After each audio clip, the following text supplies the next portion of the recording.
Hey guys, welcome back. Today I'm going to show you how to back purge and get full penetration on your thin wall stainless steel TIG welds.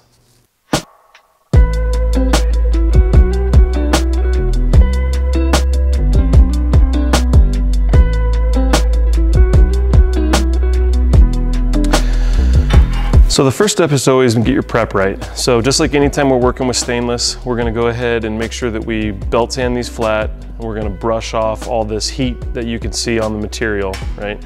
We wanna make sure that we have a really good fit up so that we can tack it and see it's not perfect there.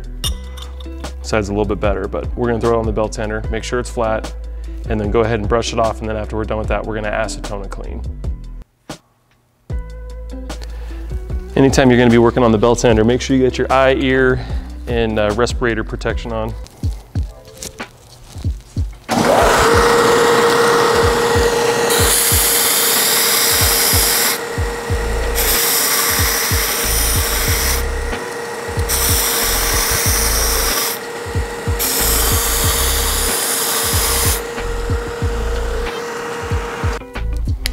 Once you have your pieces completely flat, grab a deburr tool, either a manual one or air one.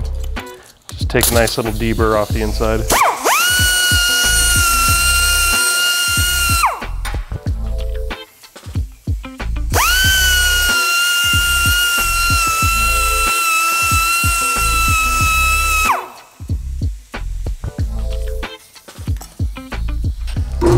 All right, now that we have it all flat and deburred, we're gonna just run it on some red Scotch-Brite.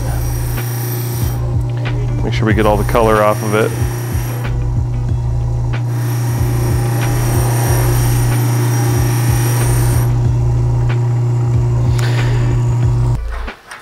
If you don't have Scotch-Brite set up on a wheel, you can just do it by hand. You'll end up with the same result. Just get it nice and clean.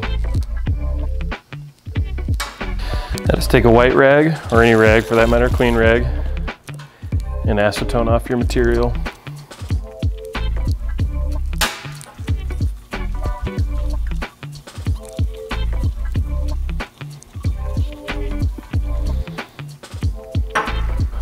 All right, so for welding cup, we just have a titanium welding cup, 3/32 E3, sharpened on a belt sander again, standard setup for stainless steel, and we're using a 035 filler. 035 or 045 is usually good when you're welding 065 tube thin wall stainless.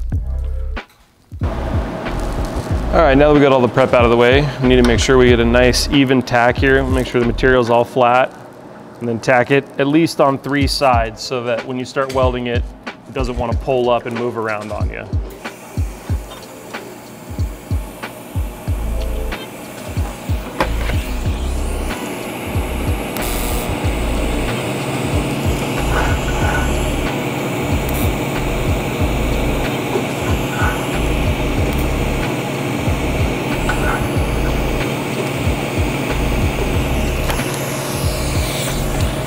You want to be able to make those tacks without using filler. That's going to make sure that you have a tight enough joint to really be able to get full penetration on the weld.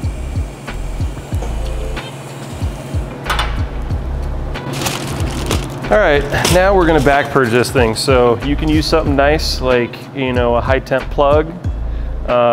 They work great. You can buy them online. They do flow. They've got, you know, different ones out there.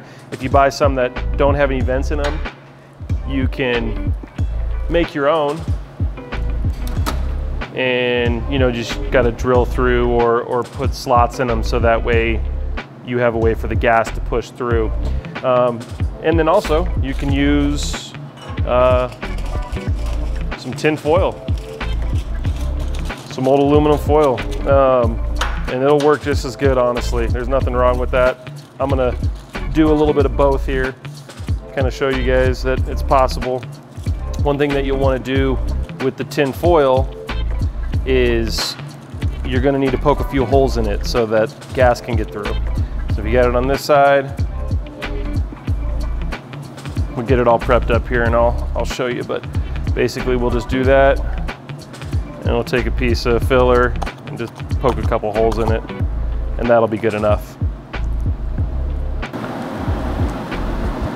So one area where you will find using the aluminum foil really helpful is if you have a short joint like this where you don't have much room, because if you did have a silicone plug on this side, it would melt. It'd be sticking almost right into the weld joint.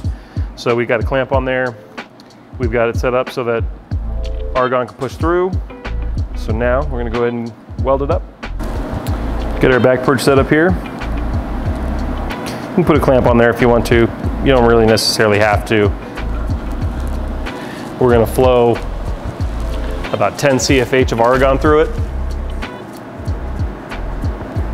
Now, the key to getting a full penetration weld really is you'll kind of be able to see when you start to puddle and you start moving through the weld, it'll kind of look like it's almost bubbling. You'll have to practice and do a few and kind of see, you know, how it looks, and you'll get a feel for when you're getting full penetration on the weld.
All right, so I just did that all freehand. I normally would put this in a little vise to hold it better and stuff, but just kind of trying to show you guys, you know, the welding process.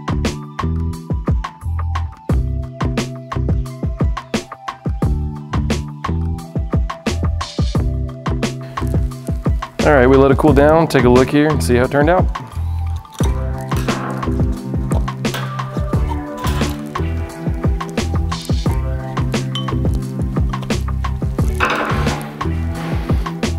All right, so outside weld looks pretty good.